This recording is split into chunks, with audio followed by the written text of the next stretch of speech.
नमस्कार। मैं हूं राम किंकर। हाजिर हूं एमसीडी की राम कहानी को लेकर अपने सहयोगी दीपक बिष्ट के साथ। अगर मैं आपसे पूछूं कि ऐसी क्या चीज़ है जो दुनिया को देख सकती है लेकिन खुद को नहीं देख सकती, इस सवाल का जवाब आप सोचिए क्या हो सकता है। बिल्कुल। मैं इतना क्यों समय लूं आपका। आंखें। आंखें ऐसी चीज़ हैं जो पूरी दुनिया, पूरे ब्रह्मांड को देख सकती हैं, लेकिन आंखें खुद को नहीं देख सकती। ये ठीक उसी तरह से है जैसे कोई हार्ट सर्जन किसी दूसरे के हार्ट में हुई बीमारी का इलाज करता है, लेकिन जब उसकी खुद के हार्ट में कोई बीमारी हो जाए तो जाहिर तौर पर वो किसी दूसरे हार्ट सर्जन की मदद लेगा। बहरहाल ये डॉक्टरी और पेशे से रिलेटेड चीज़ें हैं। और एमसीडी की राम कहानी में आप कहेंगे कि ये मैं क्या बातें कर रहा हूँ, मैं आँखों की, डॉक्टर की, हार्ट सर्जन की बात क्यों कर रहा हूँ। ये मैं इसलिए कह रहा हूँ क्योंकि जब दिल्ली में बाढ़ आई, एक हफ्ते तक पूरी तरह से जो है निचले इलाकों में तबाही मचाया।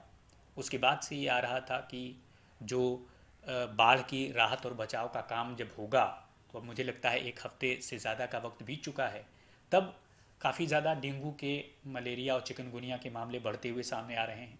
लेकिन इन सब के बीच में दिल्ली नगर निगम के शिक्षकों का एक संघ है और उसका नाम है शिक्षक न्याय मंच दिल्ली नगर निगम। उसके अध्यक्ष कुलदीप सिंह खत्री हैं।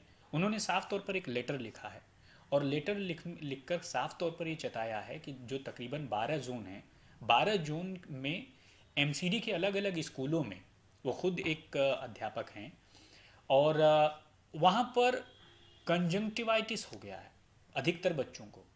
लिहाजा अब सबसे पहले तो कंजंक्टिवाइटिस क्या होता है। देखिए, ये जो आंखें हमारी हैं इसमें जो एक काला दिखाई देता है और उसके बाद एक सफ़ेद दिखाई देता है, तो पलकों और सफ़ेद जो पोर्शन है उसके बीच में अगर जो सफ़ेद पोर्शन है वो लाल हो जाता है या उसको कहते हैं थोड़ा पिंकिश हो जाता है, तो उसे आई फ्लू कहते हैं।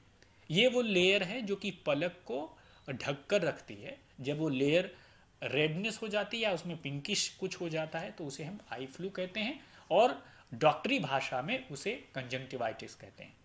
अब उसका तरीका इससे बचने का क्या है, तो कुलदीप सिंह खत्री का ये कहना है कि दरअसल उसे आई फ्लू बहुत ज़्यादा बढ़ रहा है और आई फ्लू बढ़ते हुए केसेस को देख करके हमें स्कूलों को बंद कर देना चाहिए ताकि वहाँ पर कम से कम 5 से 10 दिन में यह ठीक हो जाए, तब स्कूल को खोलें।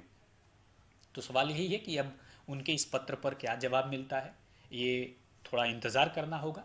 लेकिन साफ दिखाता है कि जो कंजंक्टिवाइटिस है, जो आई फ्लू है या जिसको हम पिंकिश आई बोलते हैं, वह साफ तौर पर एक अलार्मिंग है।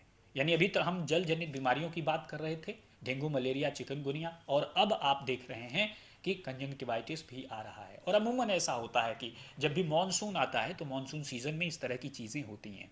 और कैसे होता है मानसून में, दरअसल क्या होता है कि अब तक बहुत ज़्यादा गर्मी पड़ रही थी, गर्मी पड़ने के बाद अचानक से बारिश होती है, चारों तरफ पानी हो जाता है और उसके बाद से तापमान बहुत तेज़ी से गिर जाता है, फिर ह्यूमिडिटी बहुत बढ़ जाती है, उमस बहुत बढ़ती है। और इन दोनों का जो रिएक्शन होता है वह बैक्टीरियल रिएक्शन होता है और बैक्टीरियल रिएक्शन के साथ साथ जो वायरल रिएक्शन होता है, और इन दोनों का मिला जुला रूप जो है कंजंक्टिवाइटिस हो जाता है, एक तरह का इन्फेक्शन है। और अक्सर ये मुझे याद आता है कि जब हम लोग छोटे थे तब अक्सर लोग कहते थे कि जब किसी की लाल आंखें हों तो उसे देखो मत वरना आपको भी हो जाएगा।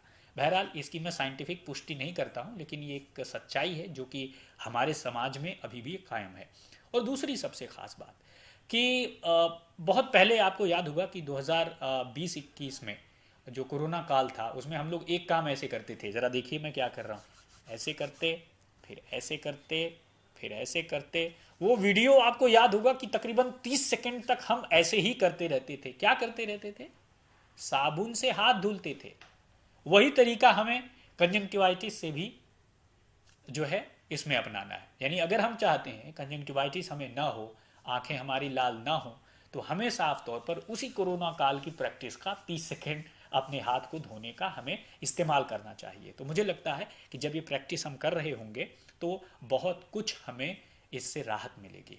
और ये कहते हैं कि जो है थोड़ा सा बहुत तेज़ी से फैलता है, बहुत तेज़ी से फैलता है, तो ऐसे में बहुत ज़्यादा प्रिकॉशन रखने की ज़रूरत है। और पूरे शरीर में जो आंखें कितनी महत्वपूर्ण है उसका अंदाज़ा आप लगाइए और उससे पूछिए जिसकी आंखों की रोशनी नहीं है। तो बहरहाल हम अपनी अनमोल आंखों को बचाएं, और उसी चिट्ठी के ज़रिए मुझे लगा कि ये आप तक पहुंचानी चाहिए, क्योंकि हमारे और आपके जीवन से जुड़ी हुई ये चीज़ें हैं। तो फिलहाल एमसीडी की राम कहानी में इतना ही। मुझे दीजिए इजाज़त। धन्यवाद।